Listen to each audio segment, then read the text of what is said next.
All right, this is supposedly breaking news. We are being told by CIA infiltrated Operation Mockingbird, MK Ultra Media, which can always be trusted, that we've had another mass shooting in the United States of America, this time in Minneapolis, Minnesota. They say 2 children so far have been killed and 17 people have been seriously hurt. The reason I wanted to get out in front of this is because this is the second verse, same as the first. We will hear the same thing that we always hear, and I want to tell you what it's not about, and I want to tell you what it is about. Could it be a psychological operation that's completely fabricated to increase ratings and sell ads? Could be. I don't know if it is or not. But one thing I do know, it doesn't matter about the church that this shooting happened in.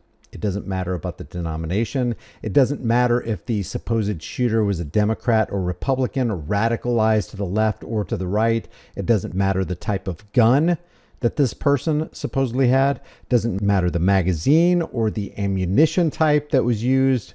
And it doesn't even matter if he or she, whoever it is, had a manifesto. I will tell you, we're going to run through this story, but I will tell you, stay tuned, what it is all about, and what it should be about, and who should be punished, and who should be prepared, and how you should be prepared, and a condemnation on the legislators who keep certain people from being prepared because they're saying that good people should be punished if they want to protect themselves with a personal protection device. But if you go out with that personal protection device without the permission slip of the government, then you will be in trouble. We will talk about the people who want the gun safety regulations to make you and I safe and lessen gun violence and save a whole lot of lives. If we just enact these policies, if we just sprinkle the legislative pixie dust, we can save lives. If we could just save one life.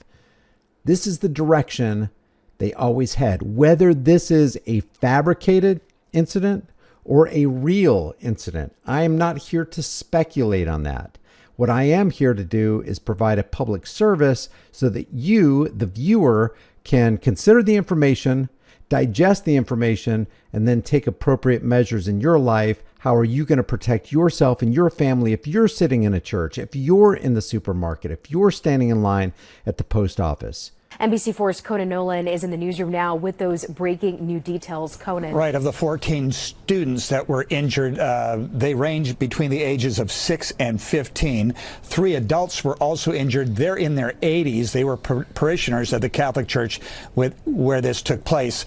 Police held a news conference just moments ago. They're still reviewing the evidence here. They believe he acted alone. He targeted this church. They're still looking for a motive. Outside what was to have been the 3rd day of school, parents in the agonizing wait to reunite with their children. Among the survivors, 10-year-old Weston Housney. I was like 2 seats away from the stained glass windows, so they were like, the shots were like right next to me. It took place in a house of God. The congregation, predominantly young students from the adjoining elementary school, taking part in the sacrament of Mass at Annunciation Catholic Church in Minneapolis. Just minutes into the service, a man dressed in black and heavily armed opened fire through the church windows. I just ran under the pew, and then I covered my head. My friend Victor saved me though, because he laid on top of me, but he got hit. What if Victor's dad had a personal protection device? What if Elisha Dicken was there? Remember Elisha Dicken from the Greenwood Mall in Indiana? Within seconds of the person with the AR-15 firing out of the bathroom in the mall toward the food court, Elisha Dicken with his handgun from 40 yards away with his girlfriend by his side took out the shooter in a matter of seconds. No dialing 911. No, when seconds count, police are minutes away. He took care of business, and then his wife, who was a trained EMT or she had some kind of medical background, tended to the people who were hurt. But he kept a whole lot of people from being hurt. What about Stephen Williford? Remember the Sutherland Springs massacre? He had his daughter load his AR-15 while he ran out of the house without shoes and took down the shooter without even waiting for police. What if this kid's dad had a personal protection device? Don't you think things could have ended a little differently? Don't you think fewer people could have been harmed? Here's the real issue. I'm just going to go ahead and skip to it real quick. Minnesota has the 14th strongest gun laws according to Everytown gun law rankings. And in order to get a personal protection device, you have to go through an unconstitutional infringement check in order to purchase a permit, and they could deny you.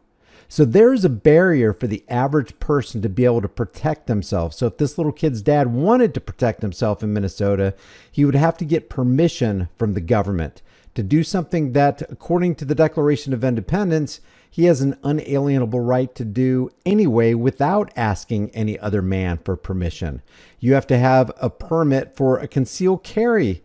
You have ERPOs, extreme risk protection orders, or red flag gun confiscation laws in place. You have no shoot first law. And you also have secure storage or child abuse prevention required. So there's a lot of restrictions in the state of Minnesota, to the point where it's the 14th strongest in the United States. Of course, the first being California, followed by Massachusetts, Illinois, New York, Connecticut, New Jersey, Hawaii, and so on. So maybe this little kid's friend, Victor, if Victor's dad had a gun, or if this kid's dad had a personal protection device, things would have ended a whole lot differently with fewer injured. I'm not saying things like this wouldn't continue to happen, but would they happen as much if the gunman walked into a church or walked into a post office or a bank thinking that, hey, there's an 85% likelihood that the people of this town are packing,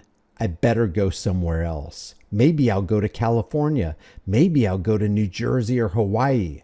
Because remember, even the most criminally minded want a safe working environment. Under the pew, and then I covered my head.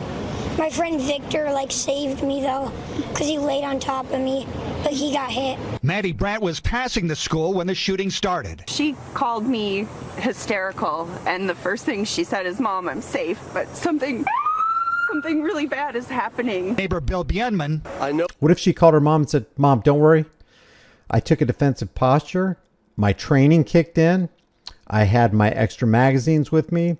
Everything was cool. I took a strategic position. I took my shots, took out the shooter, and very few people were harmed." Wouldn't that be great? Do you think CNN or ABC or CBS would be interviewing those people? Fire sounds like. Lives 2 blocks away. I was shocked. Here's another thing. This is a psychological operation. It's like, wait for the feds. Don't worry. They'll save you.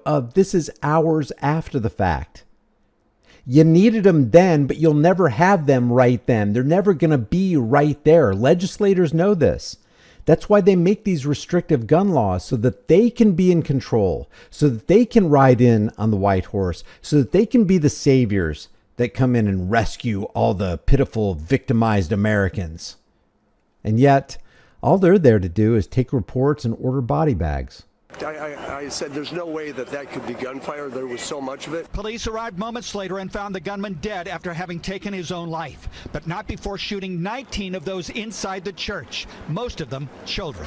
2 young children, ages 8 and 10, were killed where they sat in the pews. 17 other people. If true, that is pitiful. It's outrageous. And this really is a burr under my saddle. This right here boils my blood. Making these laws, restricting these people, creating victims, basically creating what amounts to an infringement zone in Minnesota. Oh, you want a personal protection device? Yeah, you have an unalienable right to get that anyway, but you're going to ask for permission, and we're going to either grant you permission or we're going to deny permission. No, we don't want you to protect yourself.